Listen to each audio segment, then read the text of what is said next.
Hi, I'm Joe and welcome to Fonehouse Online, and today we're comparing two phones from the same manufacturer and indeed the same series.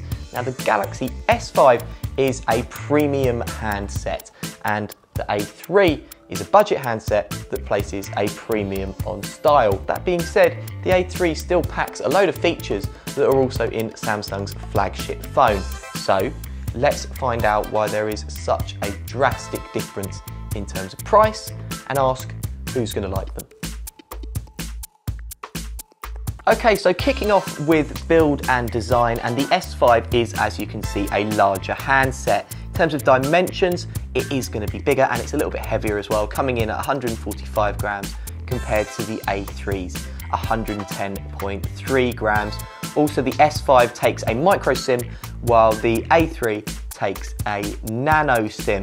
As we mentioned, there's the perforated back on the S5, meaning it's a little bit grippier, a little bit more robust, and also don't forget it is sweat, water and dust resistant as well. Water resistant, in fact, up to 1 meter and for around 30 minutes. Whereas the A3, while it does have a matte finish on the back to give you a little bit more grip, is primarily a stylish phone, as you can see with the metal design. Moving on to display, and both phones have a Super AMOLED touchscreen with 16 million colours. In terms of screen size, the A3's is smaller at 4.5 inches compared to the S5, which is 5.1 inches. Big difference in resolution, as you'd expect. 1080 by 1920 pixels, that's 432 ppi on the S5, and only 540 by 960 pixels, 245 ppi pixel density on the A3. Now obviously, being a more budget handset, that's inevitable, but the resolution still looks quite good, and both phones have the Gorilla Glass, which means it's less likely to shatter or to scratch. Moving on to camera, and one of the big things that Samsung have pushed the A3 on is the wide-angle selfie mode. Obviously, it's going to be quite a good one for the teenage market. In terms of your primary camera, you're working with 8 megapixels and a very respectable 5 megapixels on the secondary camera. Also comes with features like geotagging, touch focus, face detection and panorama.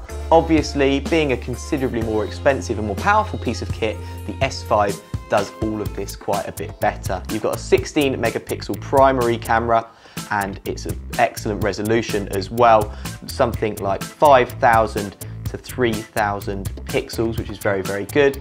Also comes with stuff like dual shot, simultaneous HD video and image recording, geotagging, touch focus, face smile detection, HDR as well. Moving on to the video aspect, and the A3 shoots at a perfectly respectable 1080p at 30 frames per second, but you've got a whole load of options depending where you want to get this video uploaded to or where you want to display it on the S5.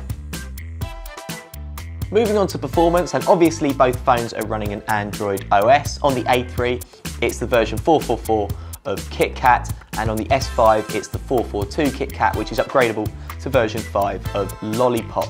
Now, the real difference in these phones comes in the power that they pack. On the A3, it's a quad-core 1.2 gigahertz processor, whereas on the S5, you're getting double that power with a quad-core 2.5 gigahertz processor. Now, both phones are running Adreno. On the A3, it's 306, and on the S5, it's 330. Now, in terms of the RAM as well, there's a big difference, and this is going to affect the performance. You get 2 gigabytes of RAM on the S5, and about half that with 1 to 1.5 gigabytes of RAM on the A3. In terms of memory, you get 16 to 32 gigabytes built into the S5, and that's upgradable with a micro SD up to 128, and you get pretty much the same deal going on the A3, 16 gigabytes upgradable to 64 with a micro SD. Having a look at battery, and both phones come with Samsung's power saver mode. Now this is great. Now anyone who has a modern smartphone will know you leave the house in the morning, and if you're on it all day, you've got no juice by the afternoon. Samsung have specifically made this power saver mode in order to combat that. Really, really big selling point there. Starting with the A3, you have a non-removable lithium-ion 1900 mAh battery. Got a more powerful battery, a lithium-ion 2800 mAh on the S5. In terms of talk time, looking at about 12 hours, that's if you're using 3G on the A3, and going up to about 20-21 hours on the S5. So overall, who's going to like them? Well, the S5 is a premium handset. It's fast, it's powerful, and it can do lots of different things at once. It's also robust and it's waterproof. It's a phone for a high-end user or even for a business user. I mean, it's a really powerful piece of kit. The A3 is something completely different.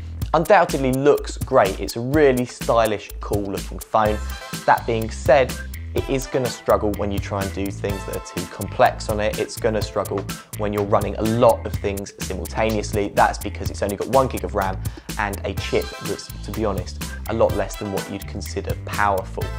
They're both good phones, both for drastically different markets as well. The S5 is for that high-end user who wants a phone that can really help them run their lives. The A3 is probably a great starter phone and looks really cool as well.